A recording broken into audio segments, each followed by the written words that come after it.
We're following this developing story tonight where a new proposed state law linked to the murder of Selma officer Gonzalo Carrasco Jr.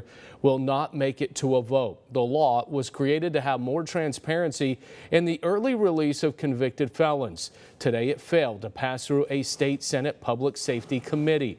Carrasco's suspected killer, Nathaniel Dixon, served only 5 months of a 5-year sentence, and his early release by the California Department of Corrections was not known to the community or even law enforcement. Our Esteban Reynoso tonight with more on why it failed in Sacramento and the response by Selma's police chief. The author of this proposed bill used the killing of Officer Carrasco as one of the catalysts for Senate Bill 288 to try and make prison time credits public information. Today, local law enforcement disappointed with Sacramento, but not surprised. It's despicable and it needs to be stopped. Fresno County District Attorney Lisa Smitkamp frustrated over the denial of Senate Bill 288. The bill would have made state prisoners early release credits and why or how they've earned them public. Smitkamp feels the vote is politically motivated. What it tells me is that there are 3 people who abstained because they know it's the right thing, but their political donors or whoever has placed them in this very powerful position doesn't want them to vote. The bill was introduced on February 2nd, 2 days after Selma police officer Gonzalo Carrasco Jr. was shot and killed. His suspected killer served 5 months of a previous 5-year sentence. I've been in the business 26 years.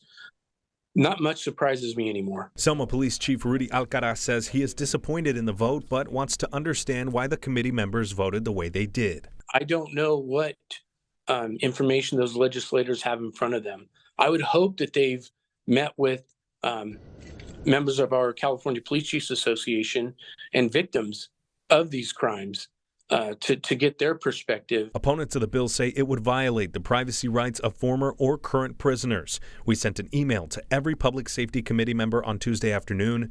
We did not get a response. When our communities are asking of us to protect them and make it safe for their children to go to and from school, it can be a little disheartening because it's difficult to communicate as to why people are released early. According to the Legislative Analyst's Office, roughly 55,000 prisoners are released onto parole early. Smitkamp saying that the families of victims have every right to ask tough questions of California lawmakers. When you have your son or your daughter or your loved one stolen away from you because of the failures of the government of the state of California, you're damn right that you should be given some answers. Despite the bill failing today, it could be up for reconsideration in the future. In the studio, Esteban Reynoso, KC24 Local News that Matters.